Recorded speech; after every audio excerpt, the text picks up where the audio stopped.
Ready start. महोदय, Japan की यात्रा सदा ही सुखद होती है।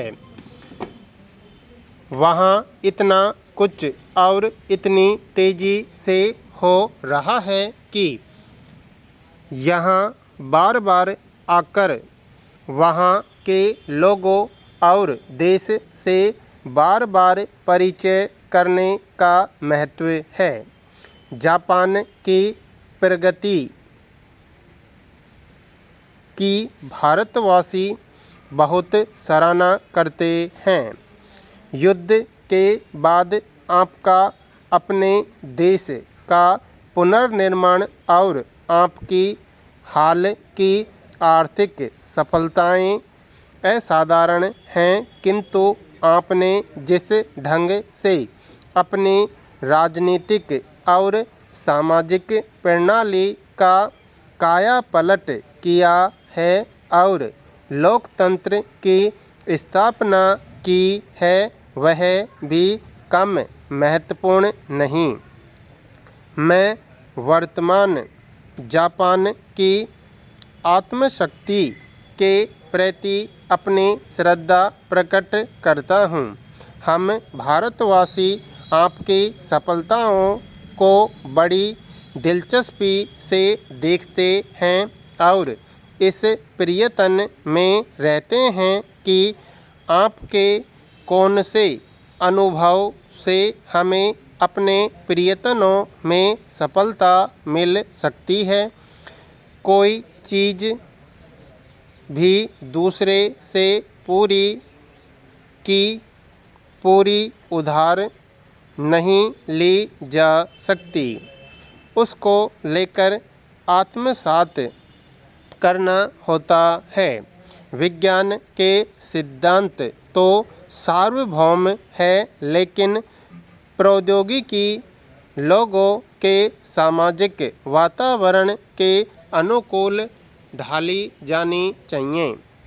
जो लोग भारत के बाहर हैं, उनके लिए हमारे देश को समझना और हमारे प्रयत्नों की विशालता का अनुमान लगाना कठिन है। हमने आपसे बहुत बाद में शुरुआत की। जब हम स्वतंत्र हुए तो हमारे देश के 500 से ऊपर राजनीतिक टुकड़े थे। जनसंख्या बहुत अधिक थी। भाषाओं और धर्मों की बहुतायत थी। विभिन्न राज्यों में ही नहीं, एक ही राज्य के भिन्न भिन्न भागों में विकास का स्तर भिन्न भिन्न था। इन सब बातों के कारण हमारी कठिनाइयाँ बहुत बढ़ गईं। ऐसा विशेष रूप से इस कारण था कि हमने लोकतंत्रीय मार्ग अपनाया। पिछले आम चुनावों के बाद बहुत से राजनीतिक दल उठ खड़े हुए हैं और एक राज्य में गैर कांग्रेसी दल का शासन है और 5 राज्यों में कई दलों की संयुक्त सरकारें हैं।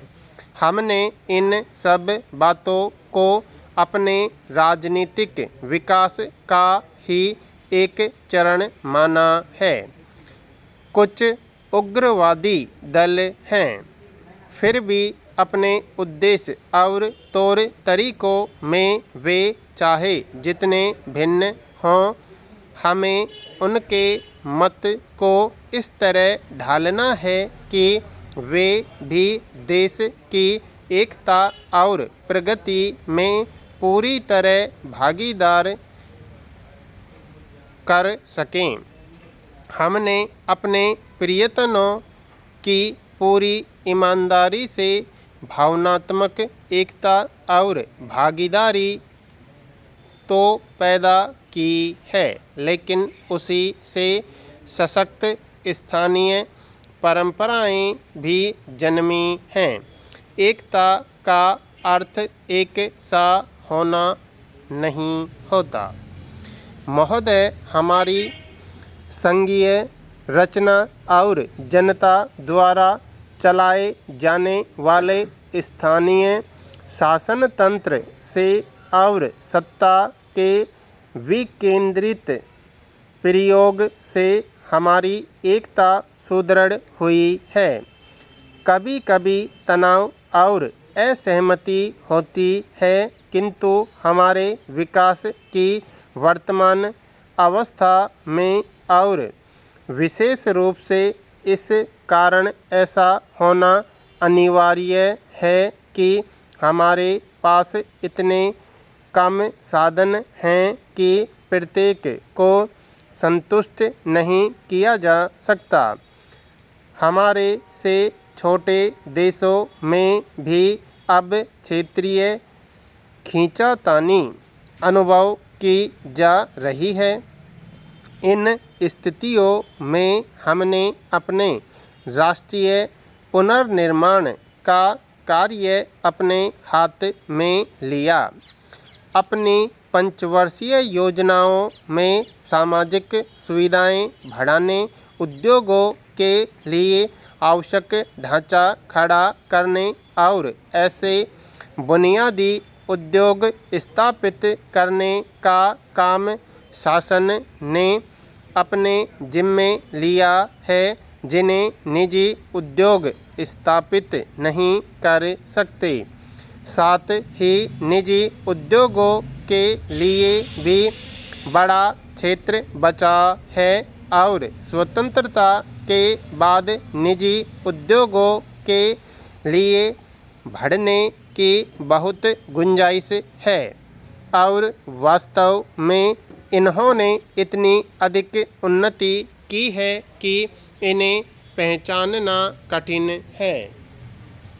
विकास से अंततोगत्वा सब वर्गों को सहायता मिलती है, फिर भी यह लगता है कि शुरू के चरणों में इसके कारण असमानताएं बढ़ती हैं। हमें इस तरह के असंतुलन ठीक करने के बारे में सदा सजग रहना चाहिए। साथ ही आर्थिक कारणों के साथ साथ सामाजिक कारणों पर भी ध्यान देना चाहिए। इस स्थिति के कारण कई बार हमारी गति मंद पड़ जाती है, किंतु युद्ध, प्राकृतिक आपत्तियों और अन्य कठिनाइयों के होते हुए भी हम आगे बढ़े हैं। हमने अपने लोकतंत्र को सुदृढ़ किया है। हमारे 7.5 करोड़ बच्चे स्कूलों में पढ़ रहे हैं और लगभग 20 लाख विद्यार्थी कॉलेजों में हैं। हमारे देश में 50 करोड़ परिवार खेती करते हैं। खेती ही हमारे लिए सबसे महत्वपूर्ण है।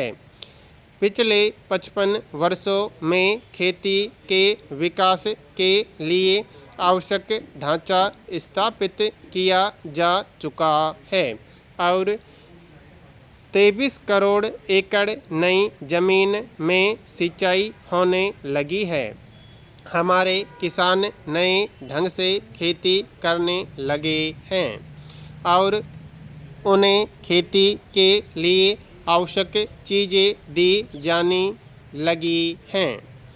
उनकी समस्याएं हल करने के लिए वैज्ञानिकों की सहायता ली गई है और आज हम अन्न की दृष्टि से और सुदृढ़ हो गए हैं। कृषि के सुधार के लिए लोगों को रोजगार देने और स्वावलंबी बनाने के लिए हमें उद्योगों की आवश्यकता है। उद्योगों का हमने 3 गुना विकास किया है और कर रहे हैं।